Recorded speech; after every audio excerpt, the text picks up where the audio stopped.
I've come across Thida through my work with PEN, but of course, having been a member of the Burmese community here as well, there's that extra layer of connection. So we're delighted to be here. Very warm and special welcome to members of our Burmese community, Burmese activists as well. As you're all very aware, it is a critical moment, critical period in our history. A lot of us here in this room that have been working and fighting very hard to try to incite social, political change back in our home motherland. We may be based in Perth, we may be based in Western Australia, but the ties that we have back to our homeland are very strong, irrespective of how long we might have been here. So that partly brings us to today's event. So, just personally, I'd like to thank you and our visitors for just taking a special interest in this issue. Thida requires no special introduction, but that said, I'm going to just highlight a few parts of her story and what brings her here today. So as a lot of you know, Thida is a prominent Burmese human rights advocate, writer, poet, and a doctor as well. So she brings many areas of expertise.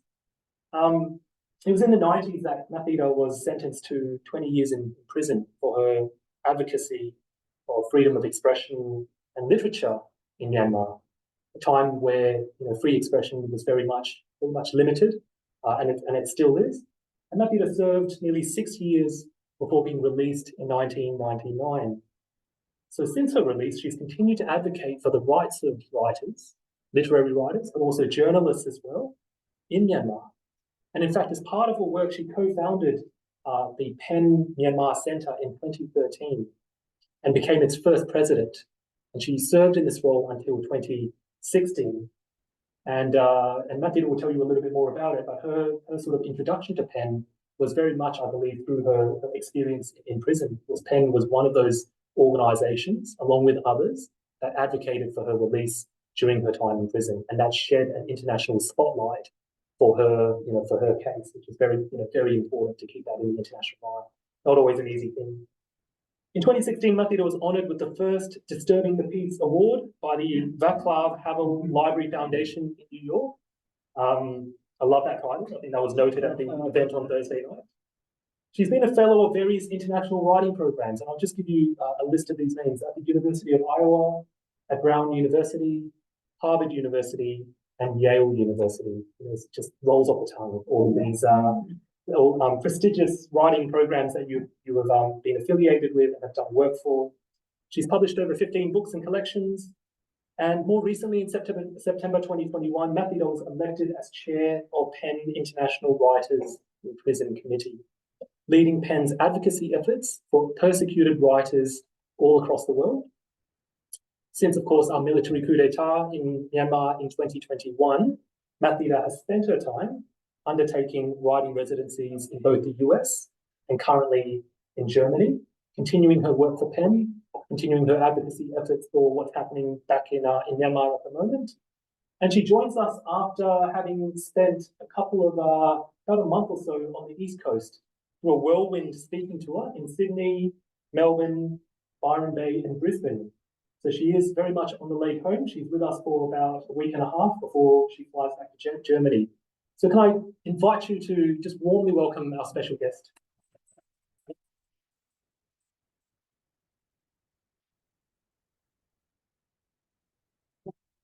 Very delighted to have you. And I think let's start at the place where, in many ways, this all started for you, which is your first, I suppose, great passion and inspiration, and that's writing. So you've talked about growing up with a love of reading and writing, and writing was very much a refuge for you during your time in prison. And then, of course, in the last 15 years, you've been very much part of the PEN fabric, working to promote the rights of writers worldwide. So can you tell us about what writing means to you, having grown up in Myanmar, and what influenced you to become a writer? Well, thank you so much. I think since I was pretty young, and I always interested in people, I think. Yeah, that's the very beginning. So even though I don't know this about my potential to be the writer, at one incident, at that time I was only 9 years old, and I need to accompany my cousins. She having a wedding ceremony in other part of the country. So I accompanied this couple without my parents. So my mother, she gave me the air letter envelope. And in these days, this is only the blue air envelope. Yeah. So we were aiming to get onto the jet the very first time landing in Yangon, but at that moment, jet flight from India, it's postponed for one night. And then we couldn't go anywhere yet, but went back to my cousin's home at night. I finished writing the whole envelope to my mother, elaborating what I have seen at the airport, something like that. So I think since I was very young and I'm very keen to tell the stories back to the family members, to the others, something like that. On top of that, I was so lucky to have my grandparents from my mother's side, especially my grandpa. He's really a bookworm, and I inherited his books. He also reads a couple of other different things, something like that. And then he also listened to BBC World Service, etc. So he's pretty much brought a sense of the persons. And my father also, he's not a book reader, but he brought me to the art exhibitions. He brought me to the American Cultural Center to see some of the movies about the American independence, something like that. So I think I have read a lot about the independence struggle against the colonialism. So these readings and the exposures, I was so lucky because my father's from the Shan State, my mom's from Mon State. So since we were young, we have been traveling to these parts of the country. So I vividly see the poverty of the country, what the difference is, and then the culture different, language different, everything. So these kind of exposures making me more wonder to share my experience to the others, to reflect these people's feelings, something like that. So maybe because of that, I after I passed my final high school, we need to choose the career according to our grading. But at that time, my father told me he's an accountant, and he said our countries need a lot of the scientists. So I wanted you to become a PhD in science, something like that. But I said, no, I really want to become a medical doctor because in these days, I'm thinking, yeah, through this profession, I can vividly, easily communicate, being exposed to the patients, the other civilians. That would be for me chance to understand the society. So for that reason, I chose my career by myself. So for that reason, I might say, you know, I'm really like the tell the story or listen the stories both ways. Yeah.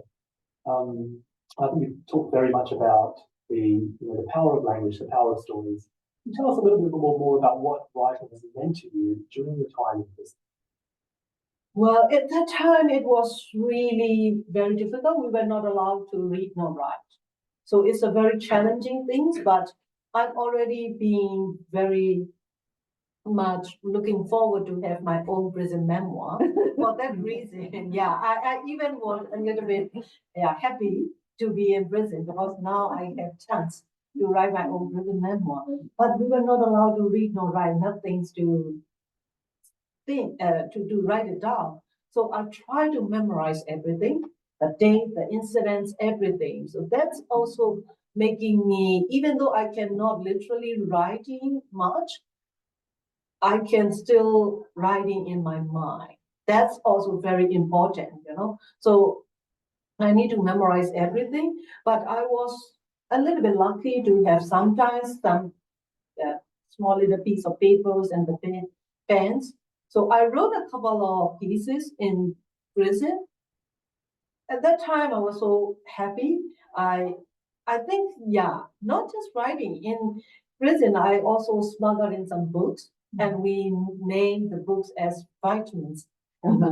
Yeah, so this is the code name for the books, something like that. So at that time, we intentionally smuggled in some monthly magazines because this kind of monthly magazines include so much about what's going on in other part of the world also. The current affairs at that time in early 90s is all about the foundation of the EU and some other stuff in Middle East, something like that. So learning about what's going on in other part of the world, it's making me not feeling alone. As long as I can learn, as long as I can study, I'm happy. So that's why readings is also very important. So for writing is, during my prison time, it's just for very like the far future dream, something like that. I cannot literally write some pieces, but a couple of pieces I wrote in prisons has been pretty much well received already, because since then I started writing a little bit different. As you know, I started writing at the age of 16, so I was pretty young. So before I was arrested, most of my writing is more like realism and storytelling, even though there are a couple of pieces about more conceptual essays, style, something like that. But after my imprisonment, during my imprisonment, whatever I write is more on that side, no more storytelling. It's more on the conceptual thing. But after I was released, more demands on the political commentators, commentating, something like that. So yeah, my writing is so many different genres. Yeah, because I also run the teen magazine. Teen magazine is more like the educational stuff for the teenagers during the era of no digital platform in my country, so something like that.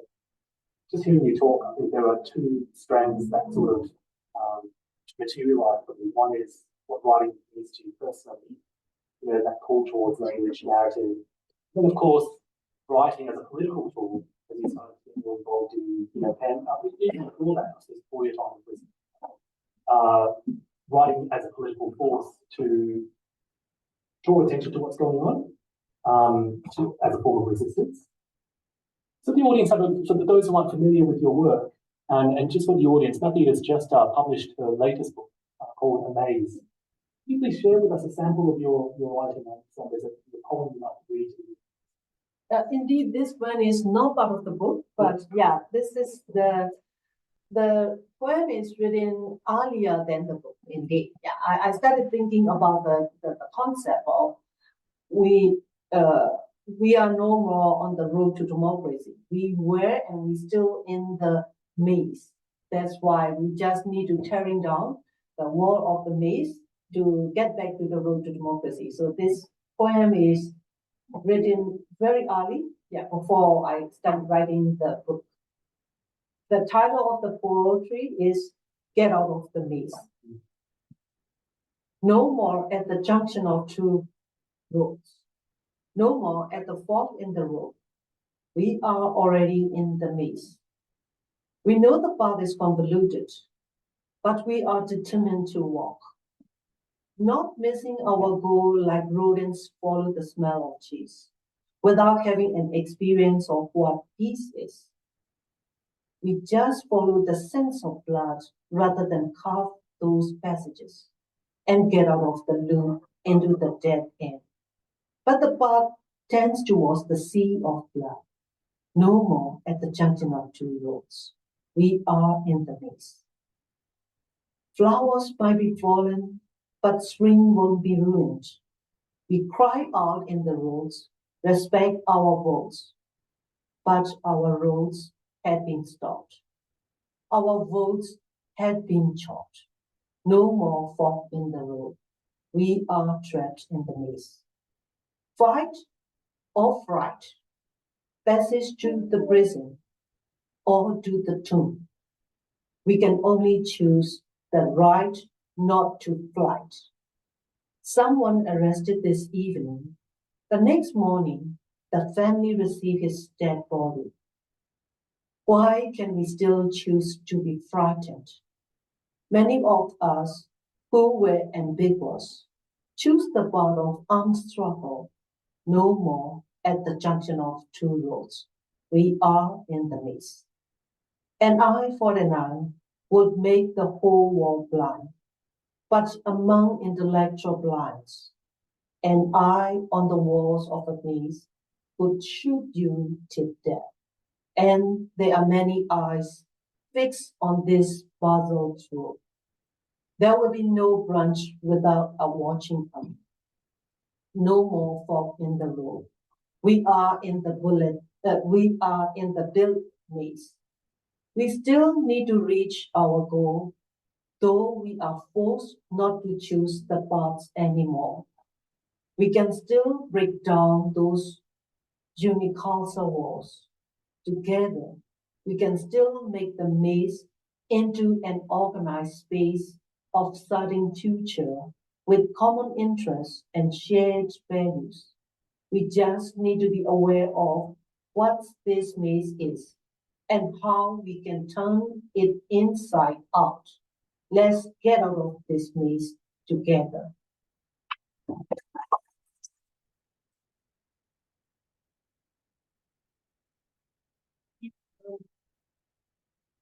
Why is that poem important to you at that moment in time, in terms of what it signifies about the current situation? Well, a lot of the international community thought after the 2021 coup, Myanmar made a U-turn because they believe that the 10 years under the quasi-civilian, quasi-military administrations is sounded like we already been reaching out to our destiny, the democracy. But for us, it was not. So I really want to argue if we can say the U-turn, we need to reach out somewhere else from the starting point. But in our case, we were marching a lot, we were trying to do a lot, but we got lost in this maze. The constitution and the other kind of the long-lasting, the other barriers. So for that reason, I started thinking about this idea of the maze, and I believe instead of finding the way out of the maze, let's tearing down the walls or making the maze inside out, something like that. We just ride the maze and get back to the road, something like that. So for that reason, and this poem is, I was asked by the PEN Sweden. They have a blog, the opposite eye blog. The PEN Sweden's part of the walk. So yeah, at that time I just wrote this poem, and then after that I built my idea again and again, and then I finished my book. Yeah. What struck me about that particular poem is the idea of the crossroads, and that's something that you often come back to as an idea, right? That we're in the space of this crossroads, which means we don't quite know yet where we're going. We're still navigating our path there. What's our end goal? Our end goal is, as opposed to, for political reform or democratic reform, that's where we want to get to. Part of the title for this event was the road to freedom, because I knew you were really interested in that idea, that analogy of the crossroads. But the idea of freedom as well, what does freedom mean for us? I suppose it's freedom of political ideas, it's freedom of expression, and democracy as well. But hearing you talk on Thursday night, I also thought of freedoms in a slightly different way, which is to say freedom, personal freedom. I'm going to quote to the audience what you said Thursday night, that freedom is not by chance, but by choice. And when you talked about your time in prison, you hinted at us with this idea of agency and choice. And I'm again going to quote from you. You said, I'm experiencing the consequences of what I chose. But there's a freedom in that as well, isn't there? There's a sort of the freedom of thought and creativity, away from propaganda, away from censorship, away from the sort of muddying tactics of the Myanmar military. Can you talk more about that? Well, yeah, I always say, even though I'm in prison, I never ever felt myself I'm a victim, because as I said, yeah, I experience the consequences of what I choose. And at the same time, for a writer, I always say, yeah, the censorship, what censorship means. Censorship can only stop us not getting our work published, but it cannot censor our freedom to write, literally. You know, most of the part of the censorship is mainly focused on the publishing things, the visible part of the work, but the non-visible part, invisible part of our freedom of opinion, freedom of effort to make it happen, to write, it's more or less under our own authority. So I always find, you know, what the one person can do in any situation. It's directly related to the way how we look the freedom is. You know, that's why I said, yeah, for me, freedom is by choice. It's not by chance, not the chance given by someone else, given by the government, or given by the authority, or given by the other people. It's mainly by our choice. So, for example, like during the investigation period before I was sent to prison, so I always think the way I respond, the way I face to the investigators is not. I'm not seeing these things. I just think the interrogation is not as a challenge. The real challenge is myself. I need to test myself how much I can still making them a little bit getting off the track to make more people in danger, something like that. So during investigation, we cannot normally save ourselves because they already have some information. So our aims, most of the activists, our aim is not to make the other people's harm. You know, we cannot just speak out the names of the other people who involved, something like that. So at that time, my game, maybe I might say, my game is just to make them exposed to the different idea. I think that's why for me, the creativity and freedom is very, very closely related. That's why, for example, like they normally put with us not having any good enough sleep for days after days, so and so. So at some point, the military intelligence, they just said, okay, it has been, I think, on the third night. You can now sleep, and we also will sleep. So tomorrow morning, let's get back to our conversation. They will keep asking. And I said, no, let's finish tonight. Because my families are waiting for me to come back, and your family members are waiting for you to come back. So I want to finish tonight. Just keep asking me, and I will tell whatever if I know, something like that. I already told, yeah, if I know, I will tell. If I not know, I cannot tell. That's why if I say no, simply because I don't know, something like that. So I already making this conversation, and after a couple of minutes, and they said, "Are you torturing us?" So I said, "Oh, you are confessing by doing this. You're making us torture or something like that." I don't say anything. That's you. You confess to me, something like that. So I think that's why we need to be a little bit creative in our way of handling things and making the situation differently, and then that will the challenge will be changed and transformed. And that's why. For that reason, I think freedom is still in my hands. Freedom is still by our choice, something like that. Yeah. So that's a really powerful way of looking at it. I think what you're really talking about there is the importance of keeping that creativity. It's the freedom of thought, isn't it? You might be physically constrained, but it's still your ability to still have independent thought, to be creative, and to do all those things that you mentioned. I think we're sort of slowly creeping into that domain of sort of politics. I want to stay with that analogy of the maze. You mentioned We need to get out of this maze. So just for our audience, I mean, our people in our Burmese community don't need any additional information around this, but we are 3 to 4 years into this military coup that happened towards the end of 2021. Really dire sort of atrocities happening all over the country. These are things that you might have noticed in the media. What are the things that we need to do to get out of the maze? And I suppose the question I'm posing to you is, in this room, we have a lot of members of our Burmese community who are doing the day-to-day activism to try to bring awareness to these issues, to try to make a difference. What are the things we need to do, and what's your message for us who are working, although we're overseas, for us who are working?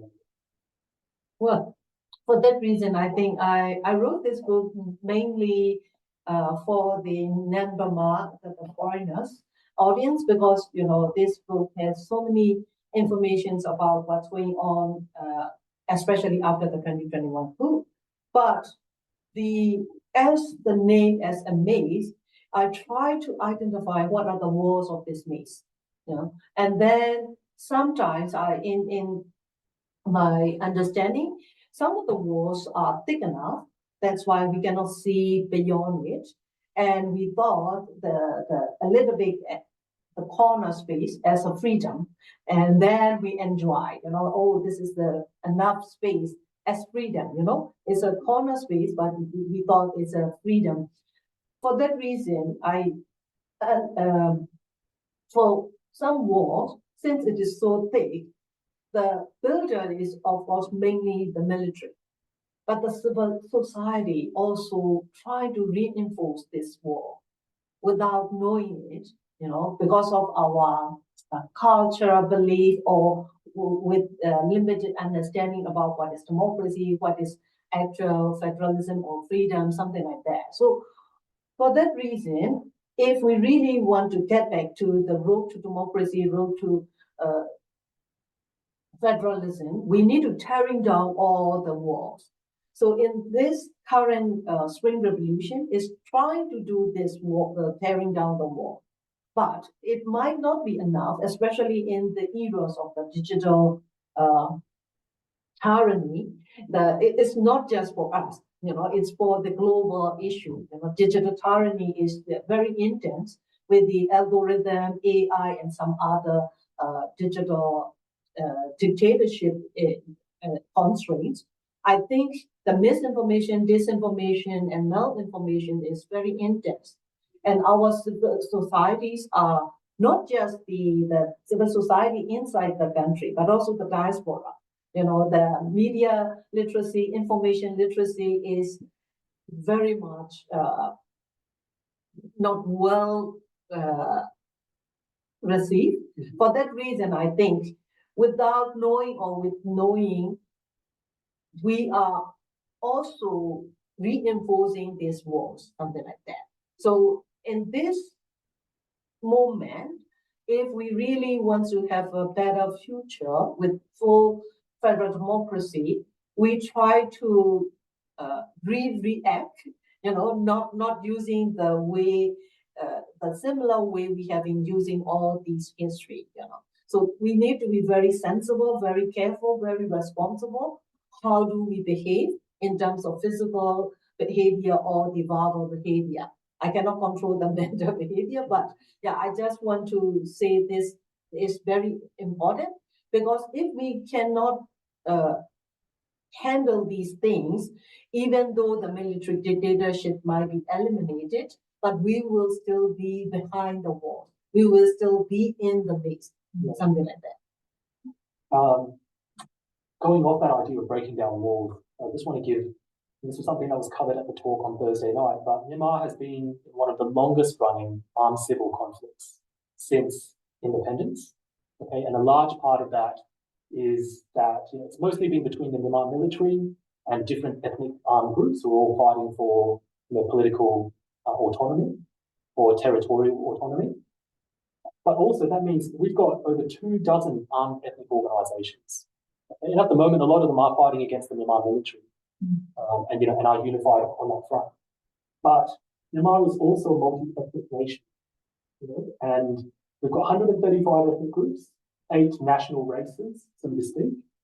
So something you said the other night really struck a chord with me. You said we have not had enough chance to have a proper national conversation about national identity since independence. So it's clear to me, I think, if we are talking about federalism, if we are talking about, going back to democracy, it's not just about political reform. We do need political reform. We do need to, overthrow the military, send the military back to their countries. But there is that element of social cohesiveness, social identity that I think we need to interrogate, right? So what should we consider in those conversations about national identity? And who should be, around that table to have those conversations? Everyone, I think, we seriously do need to have a kind of the big conference to talking about the collective identity. I always prefer to have it. That's why I once wrote about a very long poetry for the poetry performance. It's called the Let's Have a Collective Dream. So I think the individual identity based, mainly the race based, the individual dreams is making us not well united. That's why the military is very enjoying this kind of distrust and very much disunity. And then they can still claim me the savior of the country because you guys are not well coming along enough, something like that.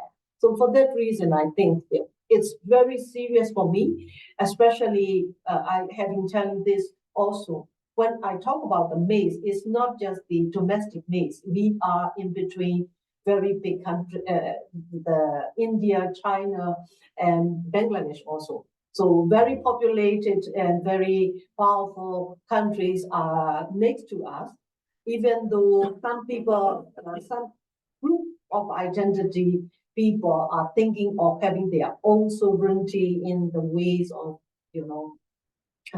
not sharing the collective identity, something like that, very specific hours, something like that. Then we will be more minorities to the next big giants, and then it will be much more difficulty for us. And then we still remains neighbors to each other. So for that reason, for us is to seriously think about the collective identity and collective dream before we move on to, we need to plan ahead because my concern is, to be frank, I have been writing this also. Even though all the different identity, either the racial or the religious groups, claim that we fight, we took arms or we fight against peacefully because we believe in federalism, we believe in democracy, we want to have it. But when they found the group, when they found the organization, they used simply the identity, the race and religion. They never ever use the concept. They never ever use the main objectives of the freedom, democracy, and federalism. They just simply name themselves as the Rohingya Solidarity Organization, Kachin Independence Organization, something like that, All that's how our mindset is also in that maze. In that maze, we still cannot having the shared collective mission and vision yet. I just push you on that, in the sense that I think what you're advocating for is not, we still want the uniqueness of ethnic identities. That's something, right? That's a large part. Just in our own Perth Burmese community, we have many of us were from many different ethnic groups, also cross-ethnic as well. You might be half Karen, half Burma, or whatever that might be. So those elements of identity are really, really important. But you're talking about, something deeper to hone in a national identity, perhaps that draws in all of those elements. Is that right? Sure. I myself, I'm not a Burma. I'm very mixed, very, very mixed. So I think it's very hard in these days. Who else has a pure blood? And I wonder if I'm very, very rich, I really want to have a DNA test for every single person in the country and prove that, we are not pure blood. No one is the, the conceptual area is really, I don't believe in blood, to be frank. Yeah, as a medical doctor, what I believe is only 4 blood types, apart from that. So I think the real problem is the demography of the country is also very much transformed and changed already. So if we still stuck with this kind of the very specific identity, we will end up non-sustainable peace. That's my concern. For me, is with the social. I have been following this. After 2011, we have this 2008 constitution. We have election. We have the national and regional parliaments. Then I said, okay, somehow, even though it's not as we wish or not as we wanted, it's already been the political change because the political infrastructure has been changed. No more one party, one institution-based system. But what we are not happy, what we were not happy is not because of this political change, but because of there is no social change. That kind of the social cohesiveness has been dismantled deliberately based on these grievances. Based on the grievances, it came out of the identity politics, reinforced by the military's kind of the misinformation, disinformation, and hate speech campaign based on another identity. It's that at the time it's more than race. It's more on the religious, for example, something like that. That's not be the end of the solution. For that reason, I always prefer to have a social change until and unless we all understand. Without understanding each other, without respecting each other, we cannot ever build the society for the sustainable peace. We cannot move on with that.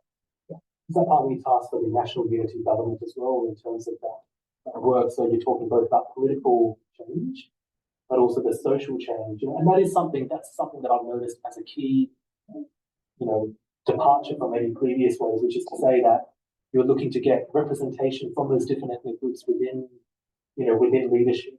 So have you noticed a change within that? And how can the national unity government help foster that at the same time? Trying to fight, military language.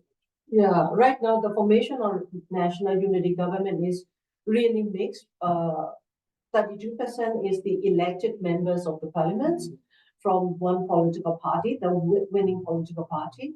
And the other 65% has so many nominated dignitaries from the civil society, nominated dignitaries from the ethnic armed forces. And these 65% is very mixed, including one Rohingya deputy minister. He's the deputy minister of the Ministry of Human Rights. So it's a very try to mix representation. But I can say I dream beyond it, more than it, because for me the quota and the quoted representation is not enough. Because until and unless I cannot listen to the people on the ground, I cannot be satisfied with whatever the leaders, so-called leaders, or the political elites of the respective society. So I really want to listen to the ground people's understanding or the feeling. That's much more important. And NUG is, I agree. It's trying to reaching out to this goal, but it's I prefer to have more. Yeah, I might say. You used in an earlier conversation. You used the analogy of the pepper to talk about national identity. Can you just share that with the audience? Yes. I wrote that article, I think, very, very long ago, probably in 2015 or 16, So everybody just talking so many issues about the individual group's identity, especially race identity. So I wrote this And their claim is, our country names, once it's Burma and then Myanmar. So even for the Burma is very dilemma that most of the British, they cannot pronounce our country names properly, and then they use this. Or the Burman majority represent Burma, something like that. So there are so many school of thoughts on the name, and then people fighting simply for the name of the country.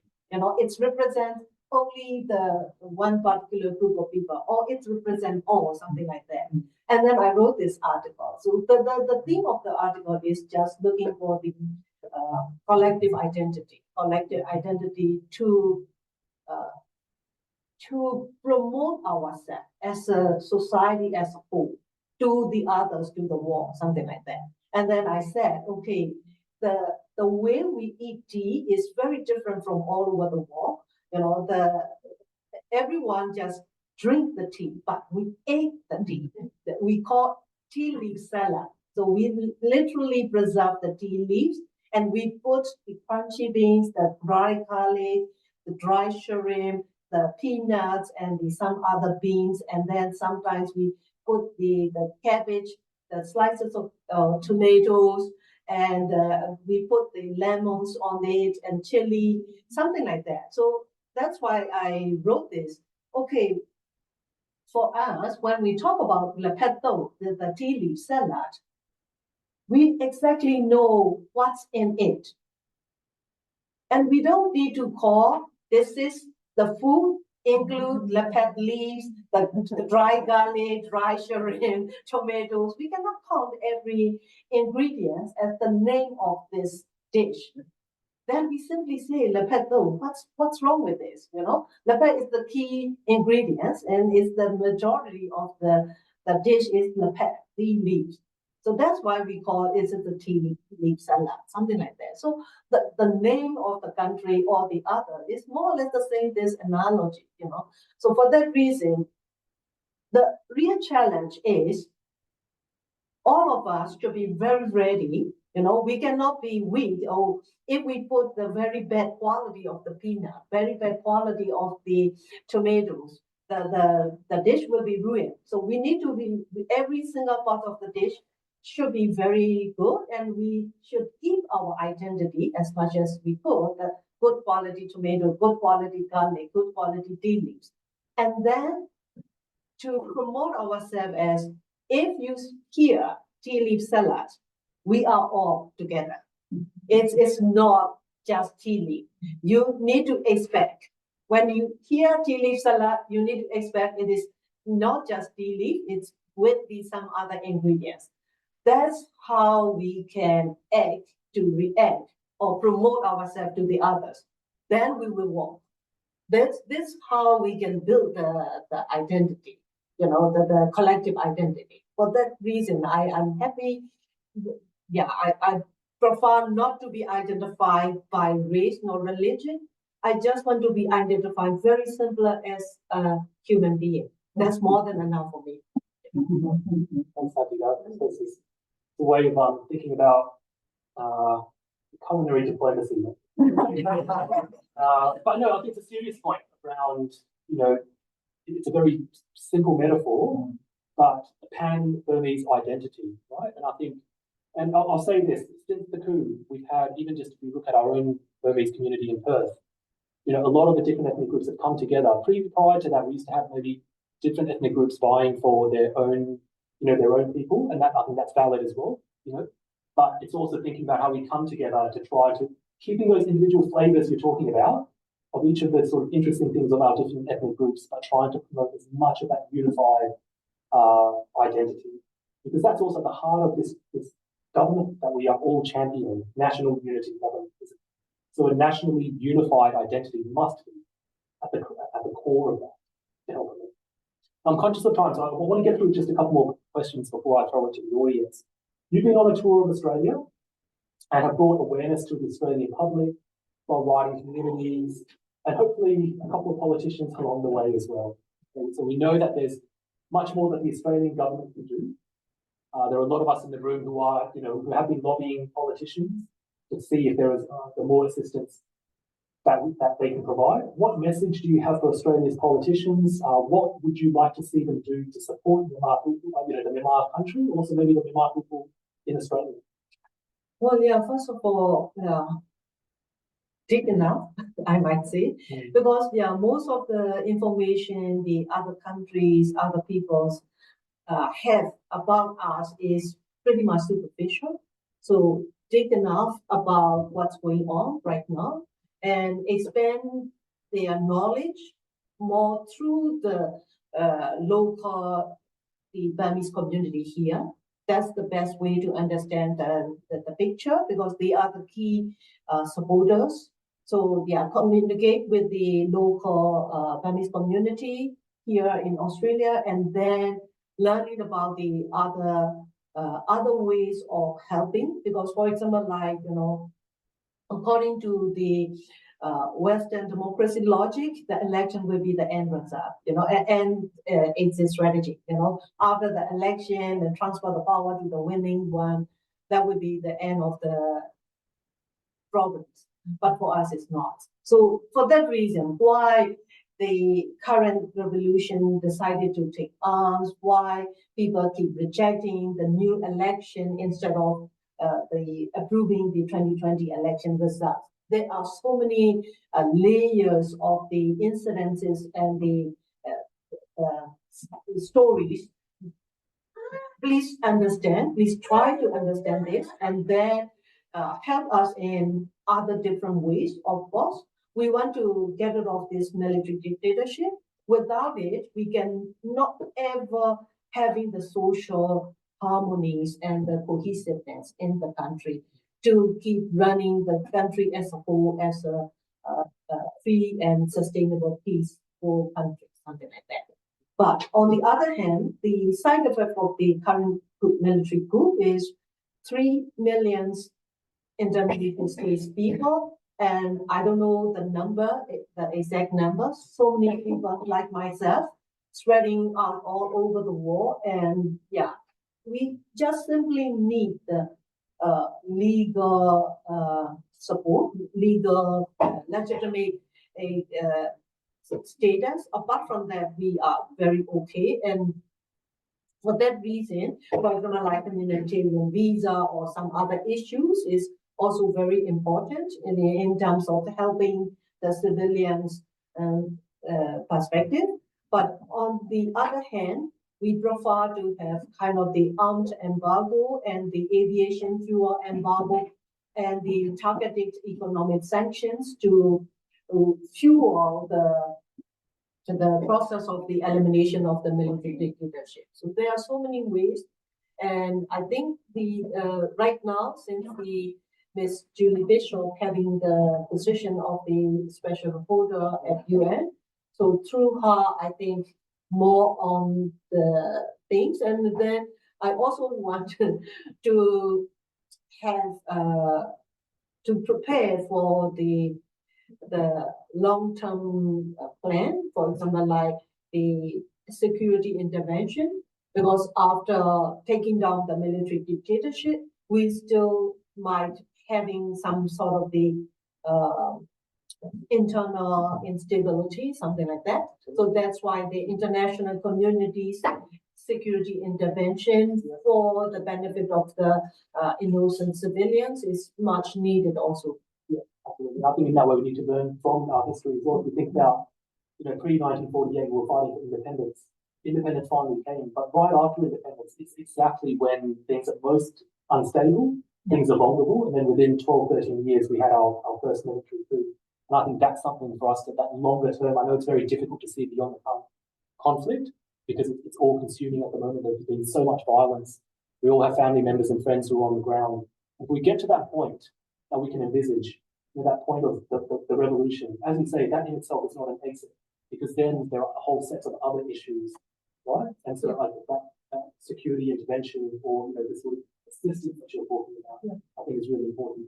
I'm going to stop my questions there because I also want to give the audience a chance to ask questions of you. So can I use this opportunity to throw it out to you guys? Any person that has questions, I'm also conscious there are quite a few of us from the Burmese community. If you want to ask a question and you feel more comfortable asking a question in Burmese, please do so. I'm very happy to translate for Matthew to answer. Do you have any questions? Can I start off? Yes. Krishna and then Dennis, go on. Yep.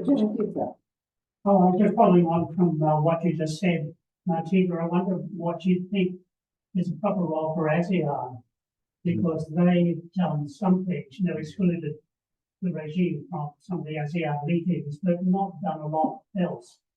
And I wonder if you think that they have a key role beyond the West or not.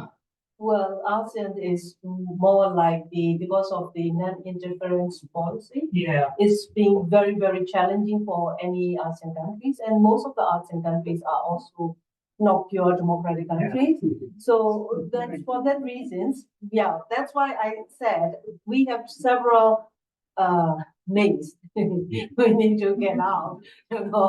So finally, the sounds like the 5-point consensus of the ASEAN is the right now only solution so far agreed by so many countries. So that's why, for that reason, I think the revolution groups started asking beyond 5-point consensus. So that's why more countries should take part in the mediation process. I mean the mediation not for negotiation yet, mediation for the process to actual mediation, something like that. So that's why I think through some ASEAN countries who can do pressuring to these big ASEAN countries, it's from the other countries is much needed right now. And it's very challenging that what's going on in the whole war is also very challenging. So maybe we should also target China, because right now compared to India, compared to Russia, China is now by everyone. For Russia, for India is more on the military leaders. But for China, since it's no more details about what's going on, and their interest is more than the other countries, for that reason, they try to reach out to the different groups.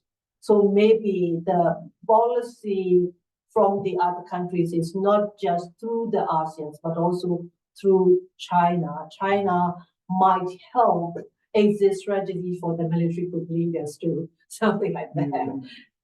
If the other countries pushing a lot, China might think that way. I'm not sure, but as far as I understand, China is now looking for better reputation than ever. Mm-hmm. So I don't know. Yeah, I wouldn't put a lot of trust. I mean, the Chinese government is kind of different dictatorship. But they should be responsible in the way, taking part in that one more in that sense. Should be. Yeah. Thanks very much for that. Do we have another question?